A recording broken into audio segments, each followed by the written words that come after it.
terakhir sebagai penutup nih. Ya, kita kan ada orang yang lebih berpengalaman ya, teman-teman ya. Ya, ada lebih berpengalaman nih. Boleh dong kita ngobrol-ngobrol singkat nih sama Bu dosen kita nih, Bu Selvi nih. Bu Selvi kan sudah berkeluarga nih. Sudah punya anak-anaknya kelas berapa sih, Bu? Kalau boleh tahu. Oke, sebentar ya saya panggilin ya, San. Ini Oh, kayaknya boleh, saya deh yang ikutan di sini. Dia tadi di sebelah saya gitu ngeliatin nih searching. Soalnya dia kemarin habis curhat. Jadi anak saya umur 18 tahun. Dia kemarin curhat nih, curhat ya, bukan apa namanya mengeluh ya. Dia curhat. Mami, hari ini aku nggak ada cool loh, Mami. Loh kenapa kok nggak ada cool? Iya nggak tahu. Biasanya kalau ada cool itu pasti ada undangan. Hari ini nggak ada undangan. Dia bilang begitu. Lah biasanya yang nyiapin cool itu siapa? Aku. Lah terus kamu kenapa nggak nyiapin? Ya karena nggak ada undangan. Dia bilang begitu. Tapi dia bertanya-tanya gitu loh. Jadi apa biasanya cool kamu itu berapa? Ya kalau awal-awal sih 18 ada lah. Tapi sekarang ya sekitar 5 kayak begitu. Dia bilang begitu. Tapi saya ini tadi sambil ngoceh nih. Nih lihat nih, Owen nih. Owen ini satu itu ya.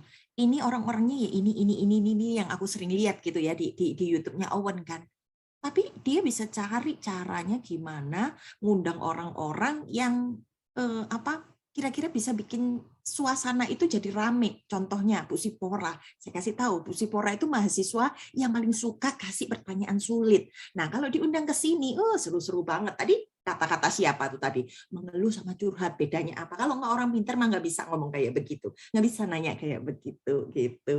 Jadi saya ini dosen, saya punya anak satu perempuan, usia 18 tahun. Anak saya ini terakhir SMA kelas 12. Next dia akan masuk di psikologi Atma gitu. Itu perkenalan dari saya. Wow. Ternyata anaknya Bu Selvi usia saya ternyata. Nah, Luar biasa. iya 18 tahun. 18 kita tahap-tahap akhir ya, Bu ya. Anak-anak usia tahap akhir punya penyelesaian gitu kan. Kirain anaknya mau ikut ke teologi nih, ngikutin jejak mamanya nih. Justru kebalik, mamanya dulu kepengen ke psikolog gitu. Nah, loh. Mamanya dipanggil Tuhannya ke teologi. Nah, anaknya dia karena memang dari hasil tes, terus kemudian memang apa ya jiwanya itu suka empati sama orang gitu. Jadi kalau misalnya ada orang curhat nih ya, curhat. Nah, ke dia teman-temannya dari kecil dia suka menangani curhat-curhat secara umum. Wah, Milih spesialis lebih baik aku curhat. jadi psikolog saja gitu kan, psikolog juga nantinya bisa jadi pelayan Tuhan. Betul, betul. Ternyata anaknya Bu Selvi dulunya demen dengerin orang curhat. Luar biasa. Luar biasa. Kita kecilnya demennya apa ya, teman-teman ya? Aduh, luar biasa. Nah, aduh, sampai lupa dari mananya apa ya. Oke, gini, Bu. Aku mau tanya satu hal. Kan ibu kan anaknya perempuan. Perempuan kan lebih apa ya? Kalau dibilang lebih agak gimana gitu ya, diungkapin pakai kata-kata lebih spesial istilahnya dibanding dengan kaum pria. Ya.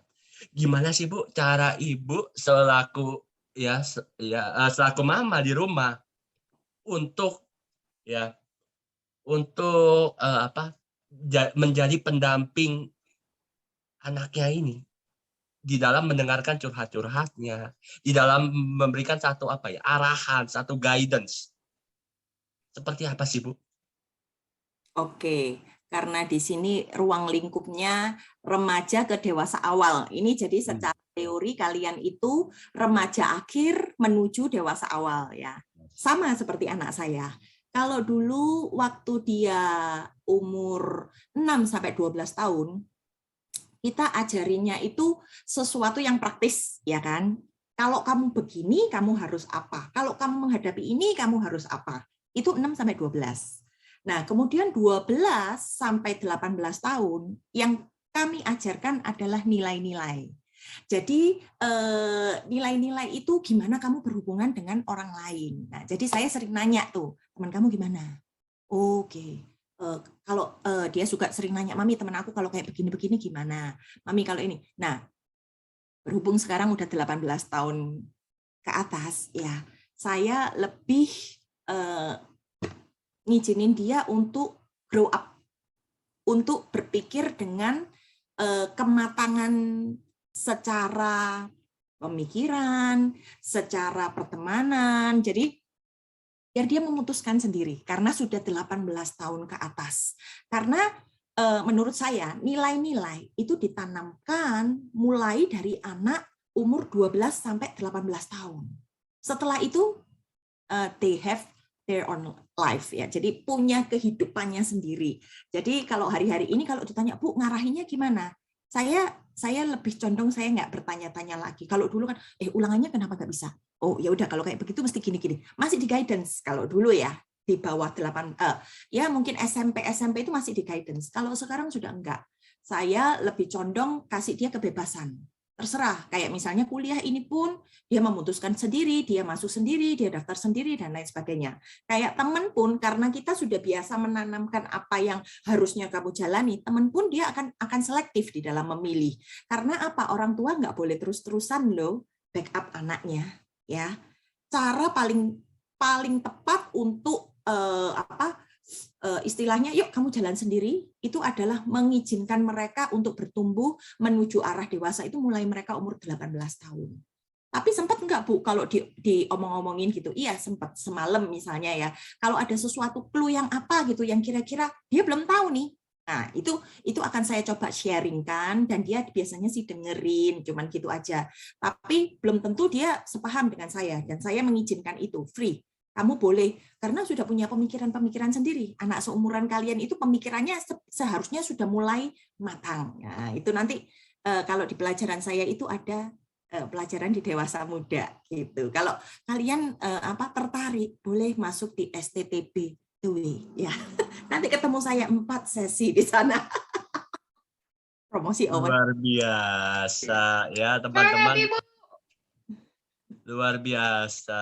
Tepuk tangan dulu yuk buat Bu Selvi yuk teman-teman. Haleluya. Kita belajar banyak dari Bu Selvi ya.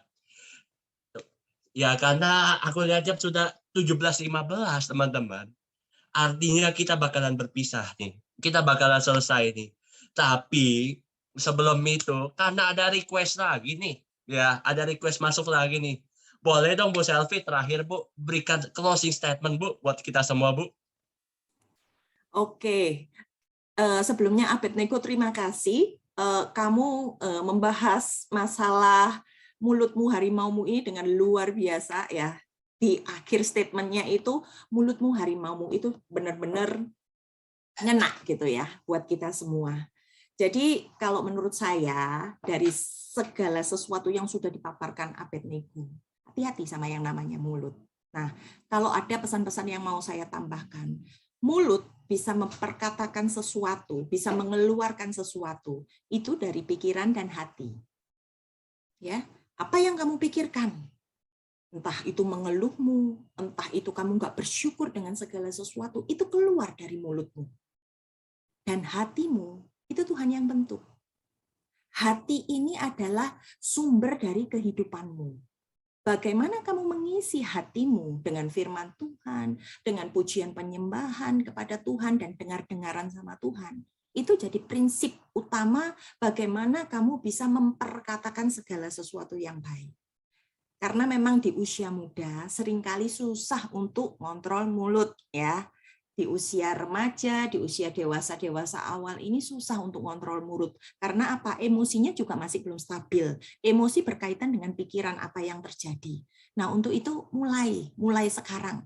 Yuk, aku ini sudah dewasa loh. Aku harus bisa mengontrol pikiranku untuk bisa memperkatakan yang baik. Dan yang paling penting, hatiku ini harus benar-benar disertai oleh Tuhan. Roh Kudus itu harus benar-benar bekerja di dalam hatiku, sehingga aku dapat memancarkan segala sesuatu yang baik, apa yang Tuhan mau, apa yang Tuhan perkatakan di dalam hatiku, sehingga bisa menjadi berkat seperti apa yang Abednego tadi sampaikan.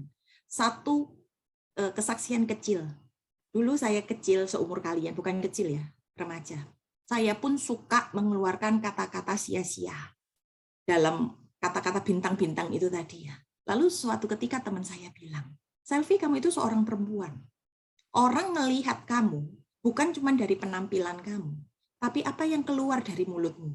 Kalau yang keluar dari mulutmu itu perkataan kotor, tentunya orang tidak akan respect dengan engkau. Sepinter apapun kamu, secantik apapun kamu, tapi kalau mulutmu tidak memperkatakan yang baik, itu penilaian orang pertama langsung akan jatuh. Nah, itu perkataan itu mengena bahkan sampai hari-hari ini. Jadi saya seringkali ya, yang tadi saya bilang A, N, bintang-bintang, RIT, kayak begitu ya. Itu kan seringkali itu diomongin. Itu perkataan yang sia-sia. Karena nggak membangun, tapi seringkali diperkatakan untuk mengeluarkan keluhan dalam hati.